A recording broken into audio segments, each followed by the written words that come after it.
परिचय। मित्रों, जैसा कि हम सभी जानते हैं कि हमें विभिन्न दैनिक क्रियाकलाप करने के लिए ऊर्जा की आवश्यकता होती है। हम यह ऊर्जा भोजन से प्राप्त करते हैं। इसलिए हम यह कह सकते हैं कि पोषण वह प्रक्रिया है जिसके द्वारा समस्त जीव भोजन प्राप्त करते हैं और इस भोजन को ऊर्जा प्राप्त करने के लिए इस्तेमाल करते हैं। पादप और जंतु दोनों सजीव हैं। जंतुओं की भांति पादप को भी अपने क्रियाकलापों के लिए ऊर्जा की आवश्यकता होती है। इस तरह पोषण समस्त जीवों के जीवन के लिए एक महत्वपूर्ण प्रक्रिया है। उद्देश्य। इस पाठ के अंत में आप निम्न करने में सक्षम हो जाएंगे। पोषण को परिभाषित करना, पादपों में पोषण की समपोषी विधि का वर्णन करना, प्रकाश संश्लेषण की प्रक्रिया की व्याख्या करना, पादपों में विषमपोषी विधि का वर्णन करना, पोषण की विषमपोषी विधि के विभिन्न प्रकारों की व्याख्या करना। पोषण की विधि। प्रिय मित्रों, आइए अब हम पोषण की विधि के बारे में जानें। पोषण विधि के दो प्रकार होते हैं, स्वपोषण और विषम पोषण। लेकिन ये हैं क्या? आइए जानें। पोषण की वह विधि जिसमें जीव साधारण तत्वों से स्वयं भोजन बनाते हैं स्वपोषण कहलाती है और इस प्रकार के जीव स्वपोषी कहलाते हैं। हरे पौधे स्वपोषी का उदाहरण हैं। पोषण की वह विधि जिसमें जंतु और अन्य अनेक जीव पादपों द्वारा तैयार किया गया भोजन ग्रहण करते हैं विषम पोषण कहलाता है और ऐसे जीव विषमपोषी कहलाते हैं। मनुष्य, शेर, बाघ इत्यादि विषमपोषियों के उदाहरण हैं।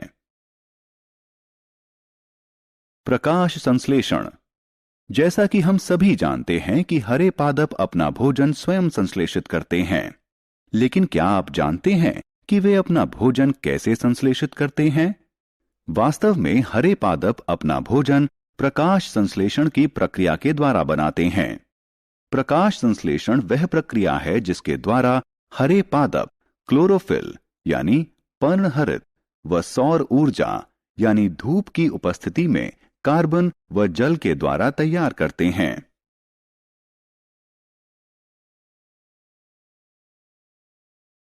प्रकाश संश्लेषण के लिए कच्चा माल। अब आप जानते हैं कि पादपों में जल, खनिज व कार्बन डाइऑक्साइड भोजन के संश्लेषण के लिए कच्चा माल हैं।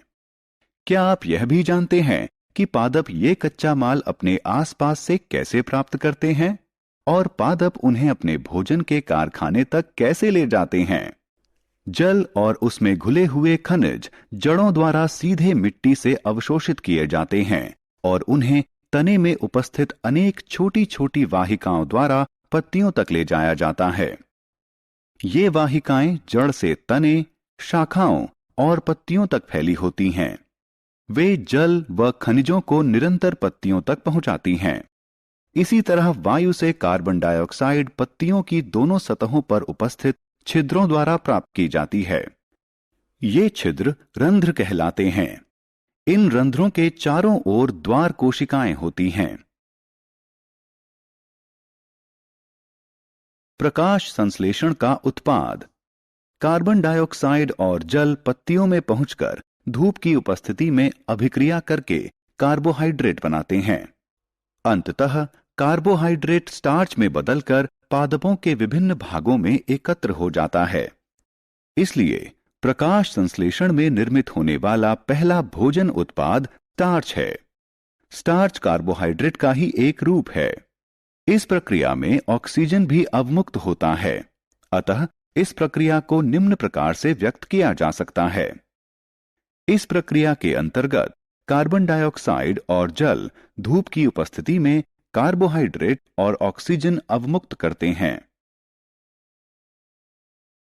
प्रकाश संश्लेषण का महत्व।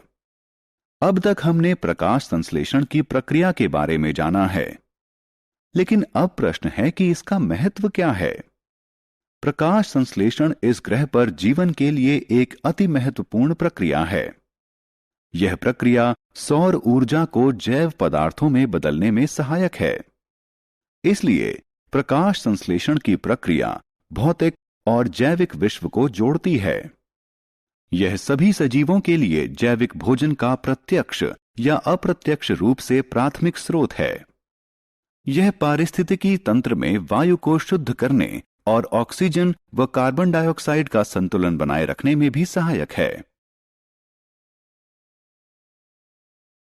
आत्म-मूल्यांकन। मित्रों, आइए जो आपने सीखा है उसे जांच लें। सत्य और असत्य बटन पर क्लिक करके अपनी जानकारी को जांचें। बहुत अच्छे।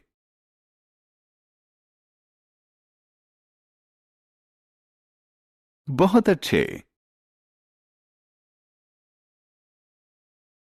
पोषण का विषमपोषी प्रकार। मित्रों, आइए अब हम उन पौधों के बारे में जानें जिनमें पर्णहरित नहीं पाया जाता है और वे अपना भोजन संश्लेषित नहीं कर सकते हैं। जरा सोचिए कि वे कैसे जीवित रहते हैं और कहां से पोषण प्राप्त करते हैं। जैसा कि हम इस अध्याय में पहले ही सीख चुके हैं कि ये पौधे अपना पोषण अन्य पौधों और जंतुओं से प्राप्त करते हैं। पोषण का यह प्रकार पोषण का विषमपोषी प्रकार कहलाता है। इस प्रकार से पोषण प्राप्त करने वाले पौधे विषमपोषी कहलाते हैं। विषमपोषी पौधे 4 प्रकार के होते हैं: परजीवी पादप, मृतजीवी पादप, सहजीवी पादप, कीटभक्षी पादप। आइए अब हम प्रत्येक के बारे में विस्तार से जानें। परजीवी पादप। आइए परजीवी पादपों से शुरुआत करें। वे पादप जो अपना भोजन सीधे अन्य पादपों से प्राप्त करते हैं परजीवी पादपों के रूप में जाने जाते हैं, और वे पादप जिनसे परजीवी पादप भोजन प्राप्त करते हैं परपोषी कहलाते हैं। आपने अपने आसपास अमरबेल यानी कसकुटा अवश्य देखी होगी, जो कि एक परजीवी पादप का उदाहरण है। यह पीली नालिकाकार संरचना के रूप में तनों एवं शाखाओं के चारों ओर लिपटी होती है।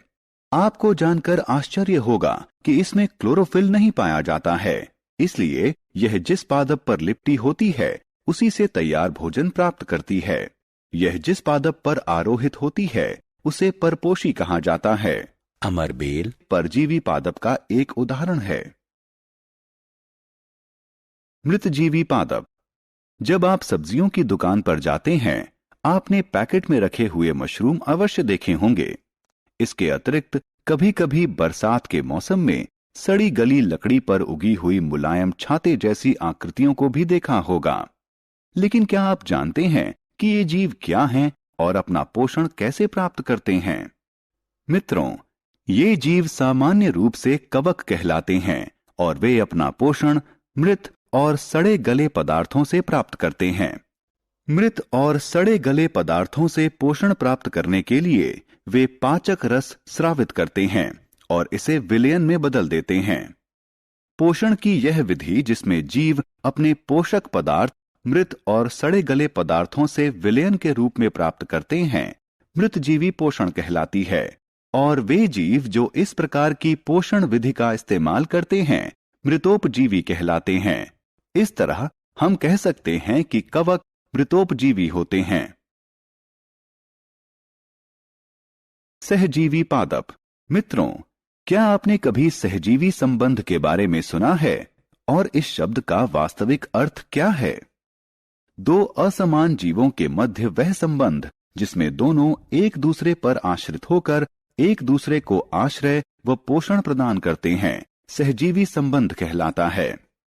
वे जीव जिनके मध्य इस प्रकार का संबंध होता है सहजीवी कहलाते हैं। लाइकेन सहजीवी संबंध का एक अच्छा उदाहरण है। लाइकेन शैवाल और कवक के मध्य साहचर्य है। इस प्रकार के संबंध में शैवाल कवक को भोजन प्रदान करता है और कवक शैवाल को संरक्षण, अवशोषित जल और खनिज प्रदान करता है। कीटभक्षी पादप। अगला वर्ग कीटभक्षी पादपों का है। कुछ पौधे ऐसे भी हैं जो कीटों को पकड़ सकते हैं और उन्हें पचाकर पोषण प्राप्त करते हैं। इसका उदाहरण घटपर्णी यानी पिचर प्लांट है। वास्तव में ये पादप अपना भोजन प्रकाश संश्लेषण प्रक्रिया के द्वारा संश्लेषित कर सकते हैं, लेकिन नाइट्रोजन की कमी वाली मृदा में उगने के कारण इन छोटे कीटों को खाकर अपनी नाइट्रोजन की जरूरत को पूरा करते हैं और इसलिए ये कीटभक्षी पादप कहलाते हैं। राइजोबियम एक सहजीवी। मित्रों, हमारी तरह पादपों को भी प्रोटीन बनाने हेतु भारी मात्रा में नाइट्रोजन की जरूरत होती है। इसलिए वे लगातार मृदा से नाइट्रोजन अवशोषित करते हैं, जिसके कारण मृदा में नाइट्रोजन की मात्रा कम हो जाती है। जैसा कि हम सभी जानते हैं कि हमारे वायुमंडल में 78% नाइट्रोजन है, लेकिन पादप इसका उपयोग उस तरह से सीधे नहीं कर पाते हैं जिस तरह से वे कार्बन डाइऑक्साइड का उपयोग कर सकते हैं। उन्हें विलेय के रूप में नाइट्रोजन की जरूरत होती है। राइजोबियम कहलाने वाला जीवाणु वायुमंडलीय नाइट्रोजन ग्रहण कर सकता है और इसे विलेय के रूप में बदल सकता है। ये जीवाणु चना, मटर, मूंग, सेम और अन्य लेग्यूम्स यानी फली की जड़ों में रहते हैं और उन्हें नाइट्रोजन प्रदान करते हैं। इसके बदले पादप जीवाणुओं को भोजन और आश्रय प्रदान करते हैं। इस प्रकार हम कह सकते हैं कि राइजोबियम सहजीवी संबंध प्रदर्शित करता है। आत्ममूल्यांकन। मित्रों, निम्नलिखित कथनों का मिलान करके अपनी जानकारी की जांच करें।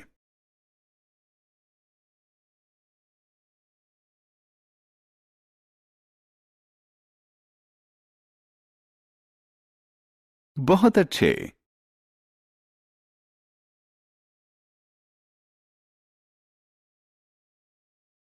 पुनः प्रयास करें।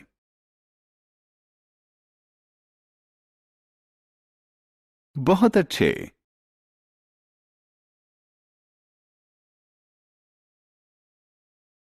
बहुत अच्छे।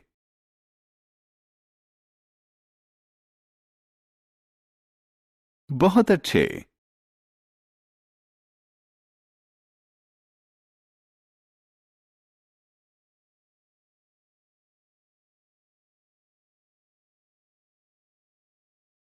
सारांश।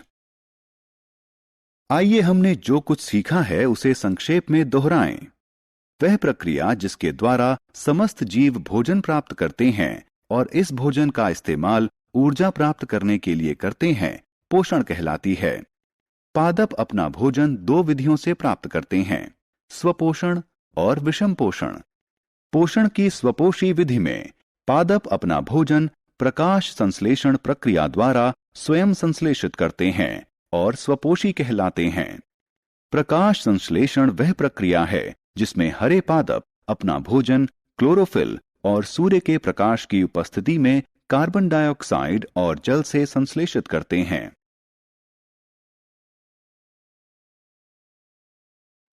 पोषण की विषम पोषण विधि में पादप अपना भोजन स्वयं संश्लेषित नहीं करते हैं, लेकिन दूसरे पादपों पर निर्भर रहते हैं और विषम पोषी कहलाते हैं। परजीवी पादप अपना भोजन सीधे दूसरे पादपों से प्राप्त करते हैं जो परपोषी कहलाते हैं। पोषण की वह विधि जिसमें जीव मृत और सड़े गले पदार्थों से पोषक पदार्थ प्राप्त करते हैं, मृतोपजीवी पोषण कहलाती है।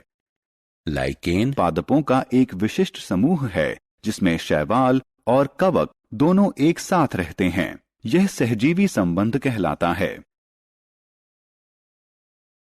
कीटभक्षी पादप अपना भोजन स्वयं संश्लेषित कर सकते हैं, लेकिन वे अपनी नाइट्रोजन की जरूरत छोटे कीटों को पकड़कर या उन्हें खाकर पूरा करते हैं। उदाहरण नेपेंथिस यानी पिचर पादप, ड्रोसेरा इत्यादि।